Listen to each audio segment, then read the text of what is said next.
এই কথাটা লেখা রয়েছে, এই কথাটা, এই কথাটার ওজন এত বেশি কেন? এই কথাটার ওজন এত বেশি কেন? কেন এতগুলো পাপের চেয়ে, এতগুলো ভলিউমের চেয়ে এই ছোট্ট কথার ওজন এত বেশি? এই কথা যদি আপনি একবার চিন্তা করেন, তাহলেই এখানে বুঝতে পারবেন সেটি হচ্ছে আকীদাগত বিষয়। সেটি হচ্ছে আকীদাগত বিষয়। সেটি হচ্ছে আকীদাগত বিষয়। যদি কোনো ব্যক্তির আকীদা পরিচ্ছন্ন না হয়, তাহলে ওই ব্যক্তির কোনো আমল পরিচ্ছন্ন হবে না। যদি কোনো ব্যক্তির আকীদা পরিষ্কার না হয়, তাহলে ওই ব্যক্তির আমল পরিষ্কার হবে, আমল যতই আমল করে করুক না কেন, সেই আমল গ্রহণীয় হবে না। এ কারণেই আমাদের আকীদা ঠিক রাখতে হবে। পৃথিবীতে আমরা যে কোনো স্তরে থাকি না কেন, প্রত্যেকটা স্তরে আমরা আল্লাহ রাব্বুল আলামিনের আমল, আল্লাহ রাব্বুল আলামিনের আদেশগুলো বাস্তবায়ন করার চেষ্টা করব, এবং নিষেধগুলো থেকে বিতাড়িত বিরত থাকার চেষ্টা করব ইনশাআল্লাহ।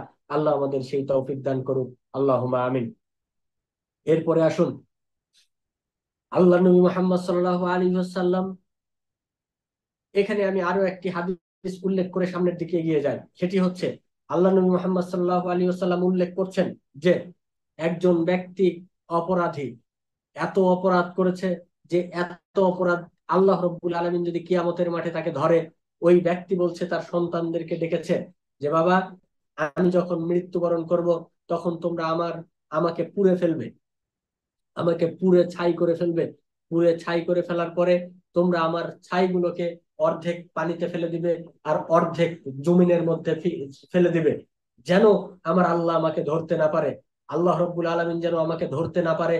আল্লাহ যদি আমাকে ধরতে পারে, তাহলে আমাকে এত শাস্তি দিবেন যে পৃথিবীতে এত শাস্তি আর কাউকে দিবেন না। আল্লাহ রব্বুল আলামিন আমাকে এত বেশি শাস্তি দিবেন যে পৃথিবীতে আর কাউকে এত শাস্তি দিবেন না। আমার আল্লাহ আমাকে এত বেশি শাস্তি দিবেন যে পৃথিবীতে আর কাউকে এত বেশি শাস্তি দিবেন না। অর্থাৎ ওই ব্যক্তি নিজেই নিজে মনে করছে যে আমি সবচেয়ে বড় পাপী, আমার চেয়ে বেশি পাপ আর কোনো ব্যক্তি হয়তো বা করেনি। এই ব্যক্তি এই কথা মনে করে তার সন্তানদেরকে বলছেন যে তোমরা আমাকে পুড়ে ছাই করে ফেলবে, করে আমার অর্ধেক ছাই মাটিতে ফেলবা, আর অর্ধেক ছাই পানিতে ফেলে দিবে। এরপরে আল্লাহ রাব্বুল আলামিন ওই ব্যক্তির সন্তানরা যখন মৃত্যুবরণ করলো, তখন ওই ব্যক্তির সন্তানরা ওই ব্যক্তির যেভাবে বলেছে ঠিক সেইভাবে কাজ করলো।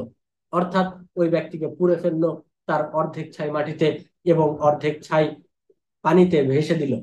আল্লাহ রব্বুল আলমিন ওই ব্যক্তির মৃত্যুর পরে যখন এই কাজগুলো হয়ে গেল, তখন আল্লাহ রব্বুল আলমিন ওই ছাইগুলোকে জমা করলেন। করার পরে তাকে আত্মা দিলেন। তাকে এবার জিজ্ঞাসা করলেন যে এবার বলো তো বান্দা, তুমি এই কাজটা কেন করেছো? তখন ওই বান্দা বলছে, ইন্নী খাশিতু রাব্বি, নিশ্চয়ই আমি আল্লাহকে ভয় করি। আল্লাহ তুমি খুব ভালোভাবেই জানো যে আমি তোমার ভয়ে এই কাজ করেছি। আল্লাহ তুমি ভালোভাবেই জানো যে আল্লাহ আমি তোমার ভয়ে এই কাজ করেছি। আল্লাহ তুমি খুব ভালোভাবেই জানো যে আমি তোমার একমাত্র তোমার এই শাস্তির ভয়ে এই কাজটি করেছি। আল্লাহ রব্বুল আলামিন তখন বললেন, যাও, আমি তোমাকে মাফ করে দিলাম। ওই ব্যক্তিকে জান্নাতে দেওয়া হয়েছে। অর্থাৎ এখানে ওই ব্যক্তি এত পাপ করার পরেও শুধুমাত্র কিয়ামতের দিন যে ওই ব্যক্তিকে ধরলে, ওই ব্যক্তিকে আর কেউ, আল্লাহ রব্বুল আলমিন এত শাস্তি দিবেন যে পৃথিবীতে আর কাউকে এত শাস্তি দিবেন না। এই যে আল্লাহর প্রতি ভয়, এই ভয়ের কারণে, আল্লাহ রব্বুল আলমিনকে ভয় করার কারণে ওই ব্যক্তিকে আল্লাহ রব্বুল আলমিন ক্ষমা করেছেন। তাই আসুন, আমাদের আল্লাহ রব্বুল আলমিনের প্রতি ভয় এত সুদৃঢ় হতে হবে যে যদি আমরা ফাঁসির কাস্টে ঝুলন্ত অবস্থায় দণ্ডায়মান হই, তখনও আমরা ভরসা রাখবো আল্লাহ রব্বুল আলমিনের উপরে, যে আল্লাহ রব্বুল আলমিন ছাড়া পৃথিবীতে কোনো শক্তি নেই যে আমার জীবনকে নিয়ে নিতে পারে। আল্লাহ রব্বুল আলমিন যদি না চাই, তাহলে পৃথিবীতে এমন কোনো শক্তি নেই যেই শক্তি আমাকে এই পৃথিবী থেকে নিয়ে নিতে পারে। পৃথিবীতে জীবন দেওয়া এবং মৃত্যুর মালিক একমাত্র আল্লাহ রব্বুল আলমিন। এই বিশ্বাস আমরা রেখে সামনের দিকে এগিয়ে যাব ইনশা আল্লাহ। এবার আসি আমরা, কিয়ামতের দিন এত ভয়ঙ্কর, এত ভয়ঙ্কর কিয়ামতের দিন, যে এই দিন যদি আল্লাহ রব্বুল আলমিন আমাদেরকে, আমাদের হিসাব যথাযথভাবে নেন, তাহলে আমরা ধ্বংস হয়ে যাব। অবশ্যই অবশ্যই আমরা ধ্বংস হয়ে যাব। আয়েশা রাদিয়াল্লাহু তাআলা হতে বর্ণিত, রাসূল সাল্লাল্লাহু আলাইহি ওয়াসাল্লাম বলছেন, সহিহুল বুখারী, মুসলিম এবং মিশকাতে হাদিসটি বর্ণিত হয়েছে, 5315 নম্বর হাদিস। আল্লাহ নবী মুহাম্মদ সাল্লাল্লাহু আলাইহি ওয়াসাল্লাম বলছেন, কিয়ামতের দিন যার যার হিসাব নেওয়া হবে, যা যে যেই ব্যক্তির হিসাব নেওয়া হবে, ওই ওই ব্যক্তি অবশ্যই অবশ্যই ধ্বংস হবে। অবশ্যই অবশ্যই ওই ব্যক্তি ধ্বংস হবে। ওই ব্যক্তি ধ্বংস হয়ে যাবে। কিন্তু এবার আল্লাহ নবীকে জিজ্ঞাসা করা হলো, আল্লাহ নবী তাহলে এখান থেকে হিসাব যে সহজ হবে, সেই হিসাব সহজ হওয়ার উপায় কি? আল্লাহ নবী উত্তরে বললেন, সেটি হচ্ছে যে আমাদের আমলনামা যখন আল্লাহ রাব্বুল আলামিনের কাছে পেশ করা হবে, তখন আল্লাহ রাব্বুল আলামিন এটা পুঙ্খানুপুঙ্খানুরূপে যাচাই যদি করেন, তাহলে আমরা ধ্বংস হয়ে যাব, আমাদের উত্তর আমরা দিতে সক্ষম হব না।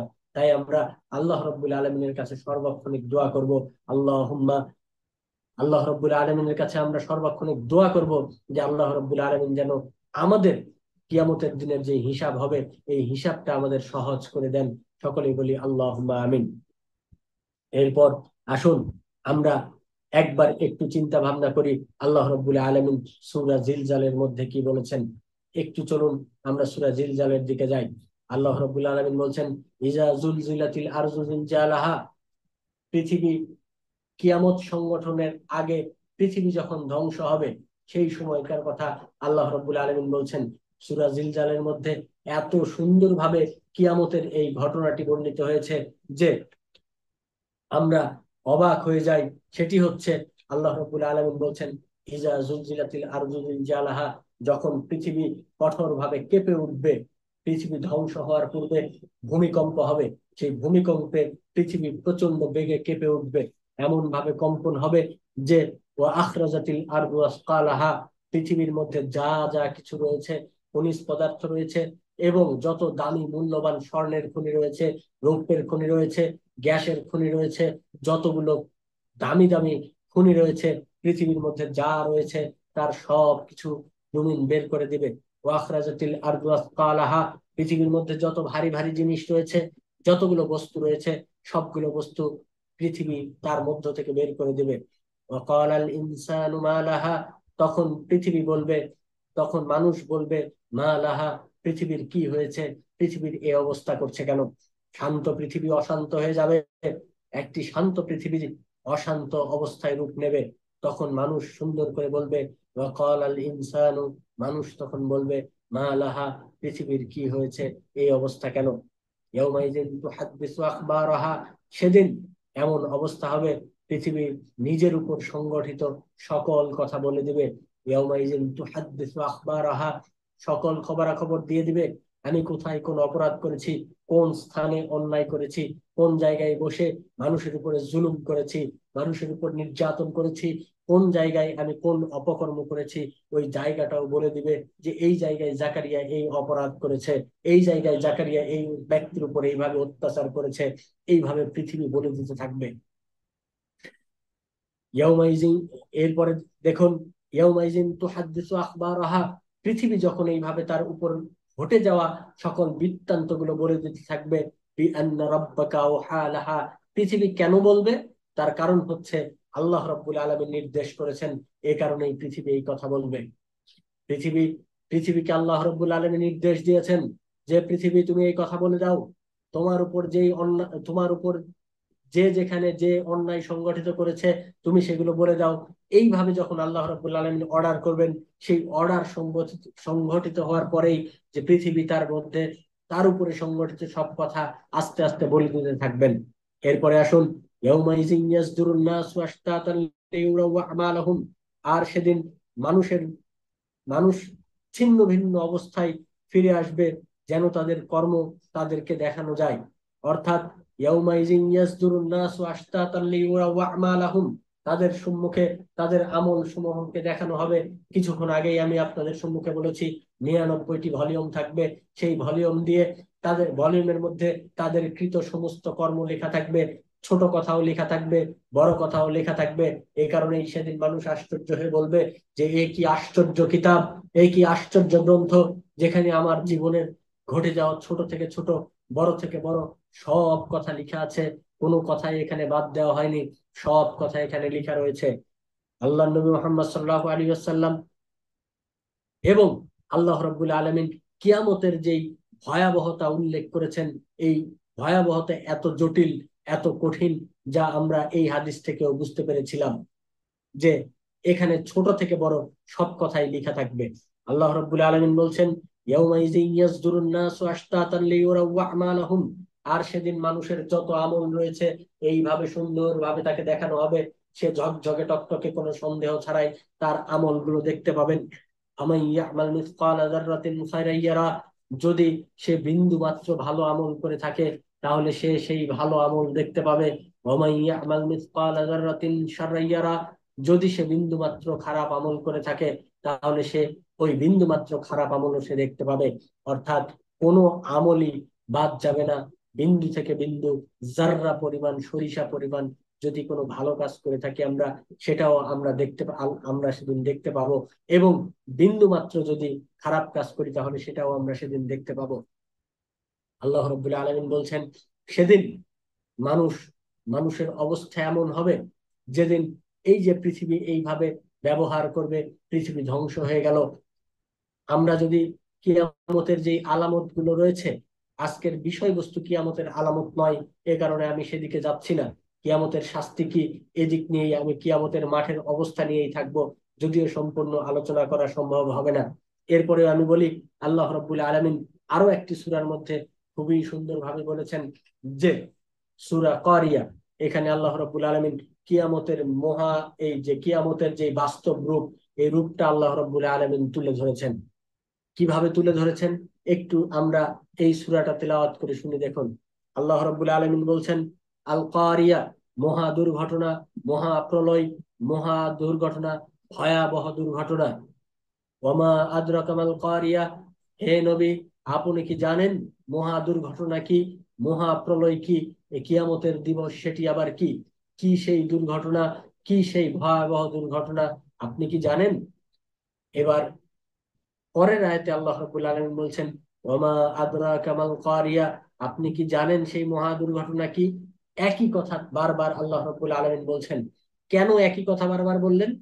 সেটি হচ্ছে কিয়ামত দিবসের যেই ভয়াবহ গুরুত্ব রয়েছে, সেই গুরুত্ব বোঝানোর জন্য আল্লাহ রাব্বুল আলামিন বারবার এই কথা বলছেন। আল কারিয়া, মহা দুর্ঘটনা, মহা দুর্ঘটনা, মহা প্রলয়। মাল কারিয়া, আল্লাহ জিজ্ঞাসা করছেন যে মহা দুর্ঘটনা কি, মহা প্রলয় কি, এটা আবার কি জিনিস। আল্লাহ রাব্বুল আলামিন আবার বলছেন, ওমা আদরাকা মাল কারিয়া, নবী আপনি কি জানেন মহা দুর্ঘটনা কি, মহা প্রলয় কি। এবার আল্লাহ রাব্বুল আলামিন নিজে নিজেই উত্তর দিচ্ছেন,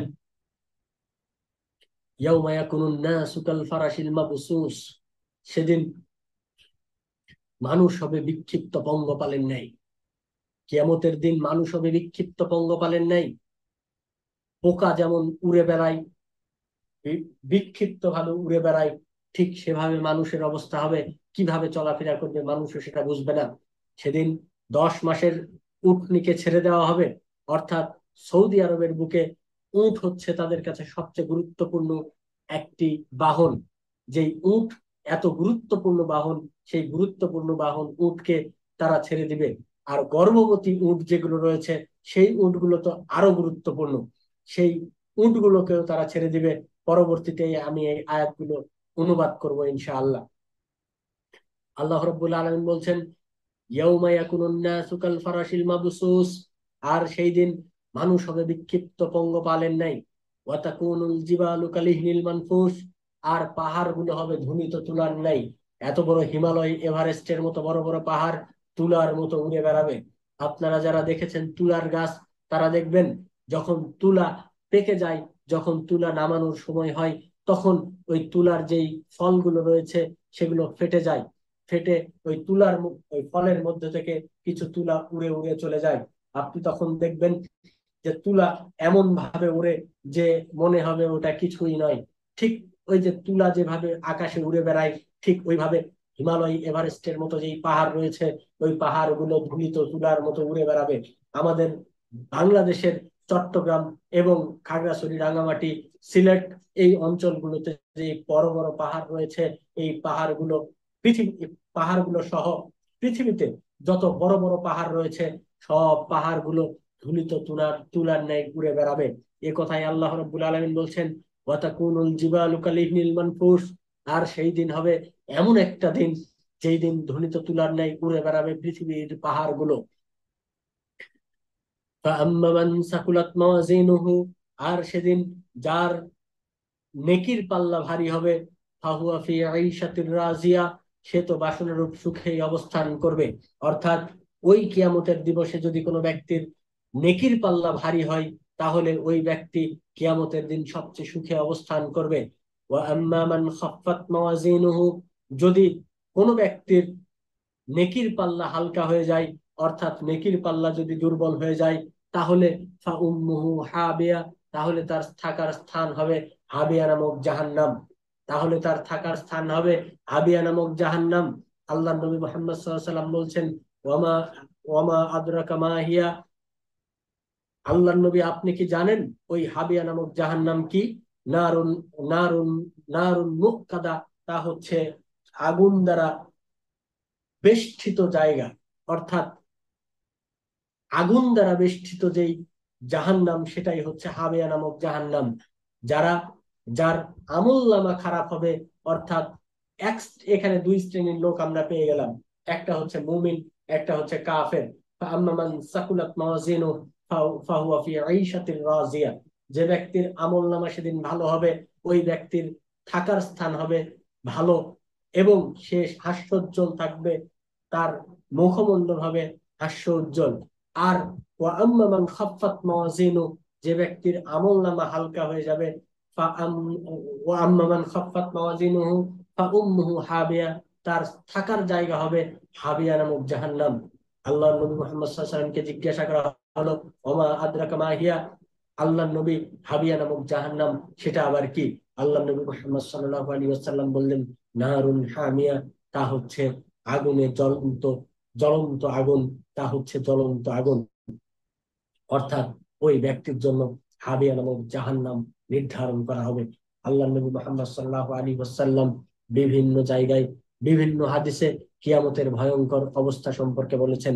ঠিক যেমন আল্লাহ নবী মুহাম্মদ সাল্লাল্লাহু আলাইহি ওয়াসাল্লাম বলেছেন, সেদিন মানুষের তিনটি অবস্থা হবে, তিনটি অবস্থা হবে। কেউ চলবে বাহনে, কেউ চলবে পায়ে হেঁটে, কেউ চলবে উল্টা ভাবে জিহ্বায় ভর করে। কিয়ামতের দিনে তিন ভাবে মানুষ চলাচল করবে। কিয়ামতের মাঠে তিন ভাবে মানুষ চলাচল করবে। এক, কেউ যাবে বাহনে। দুই, কেউ যাবে পায়ে হেঁটে। তিন, কেউ যাবে উল্টা পথে, অর্থাৎ জিহ্বার উপর ভর করে।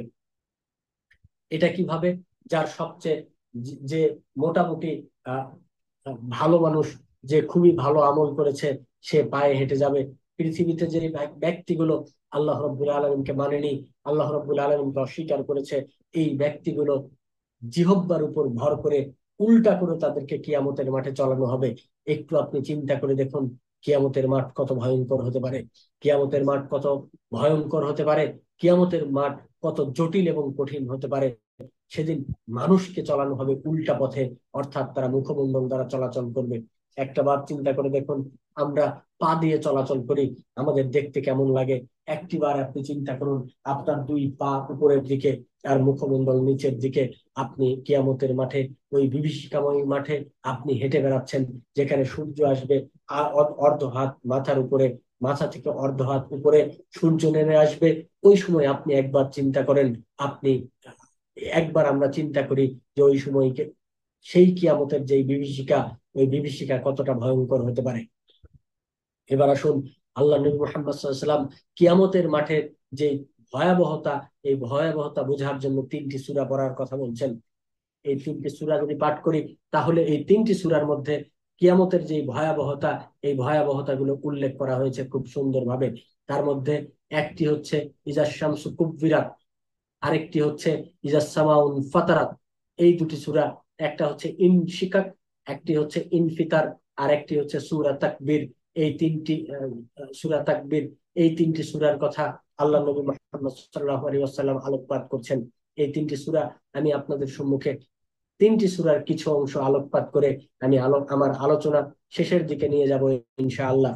সেটি হচ্ছে, আল্লাহ রাব্বুল আলামিন বলছেন সূরা ইনশিকাক, এর মধ্যে আল্লাহ রাব্বুল আলামিন সুন্দরভাবে উল্লেখ করেছেন, ইজা সামাউন শাক্কাত, যখন আকাশগুলো বিদীর্ণ হবে, যখন আকাশগুলো বিদীর্ণ হবে, ওয়াইজা ওয়া আযিনাত লিরাব্বিহা ওয়া হুক্কাত, এবং তার প্রতিপালকের নির্দেশ মানবে, আর সেও প্রতিপালক, তার প্রতিপালক যে নির্দেশ করবেন সেটা তো অবশ্যই যথার্থ নির্দেশই হবে।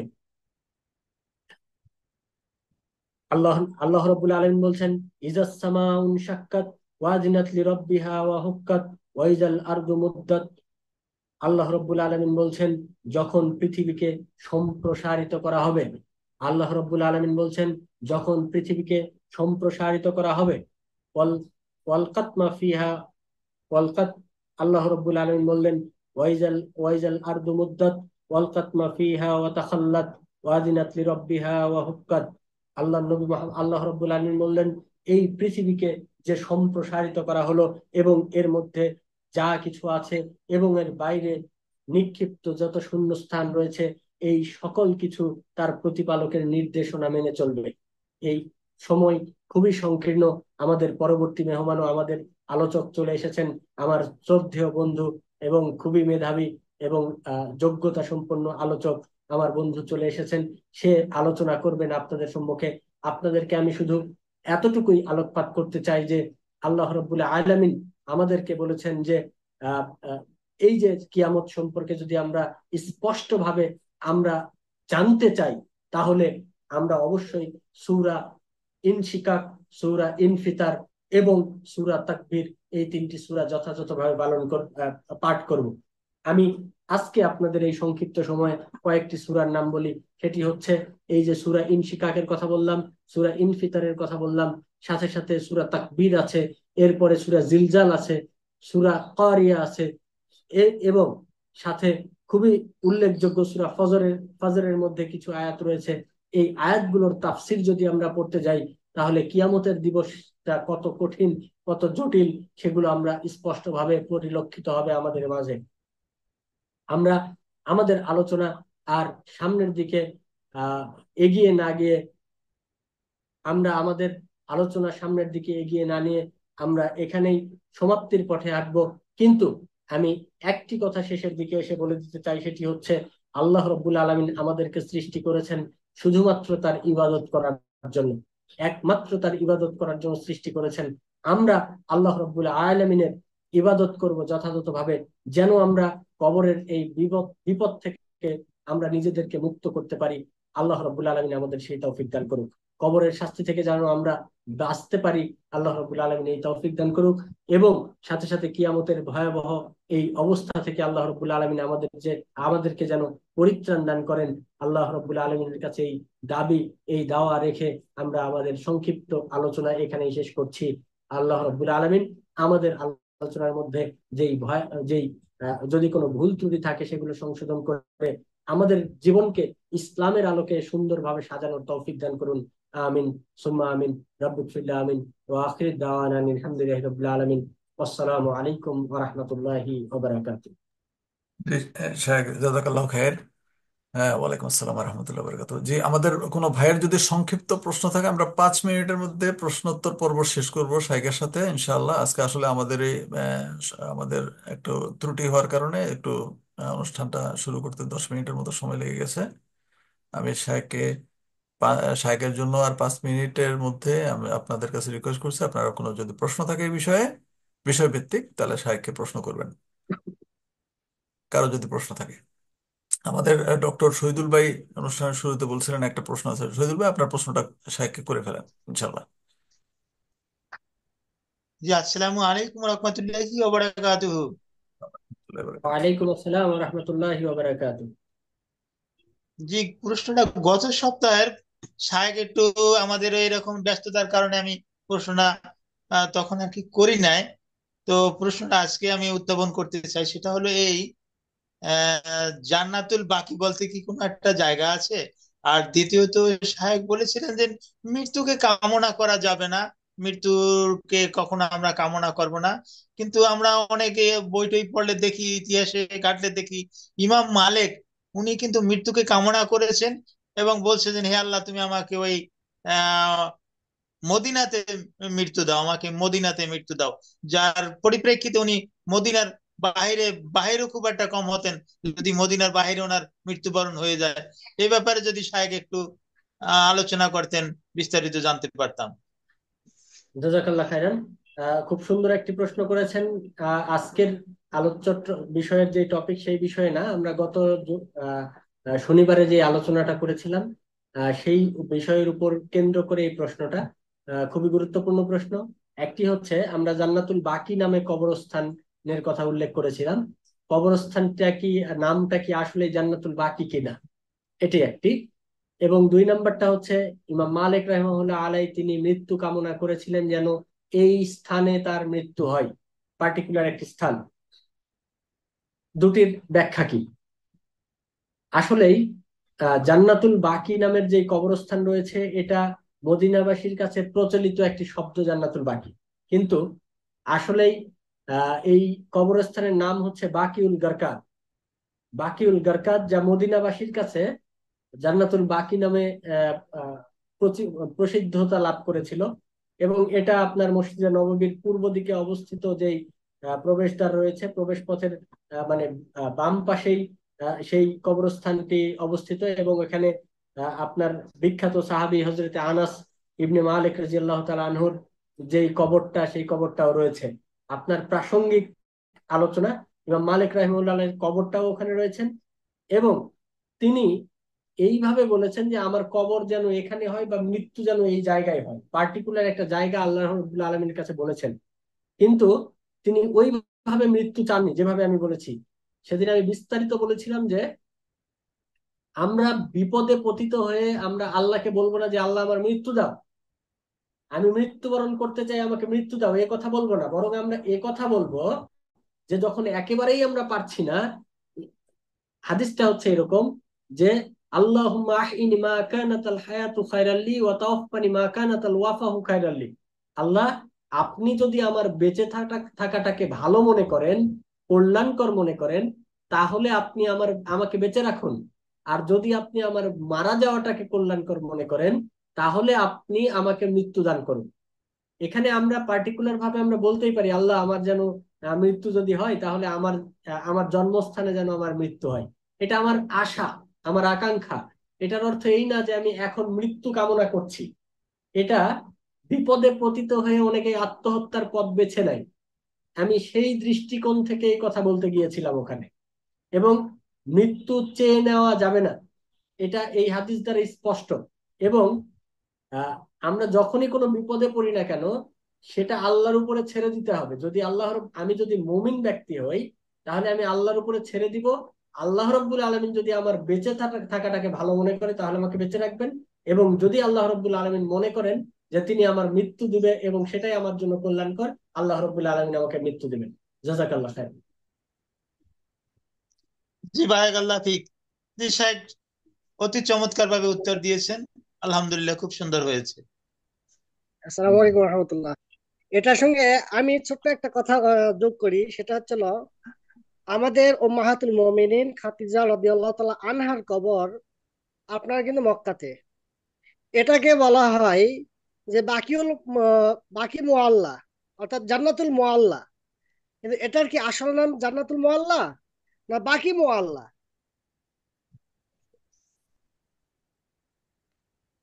বুঝতে পারিনি, আরেকবার একটু। বলতেছি যে আমাদের উম্মাহাতুল মুমিনিন মা খাদিজা রাদিয়াল্লাহু তাআলা আনহার যেটা কবর, এটাকে কিন্তু আমরা সচরাচর বলে থাকি জান্নাতুল মুআল্লা। এটা কি আসলে জান্নাতুল মুআল্লা না বাকি মুআল্লা, কোনটা হবে?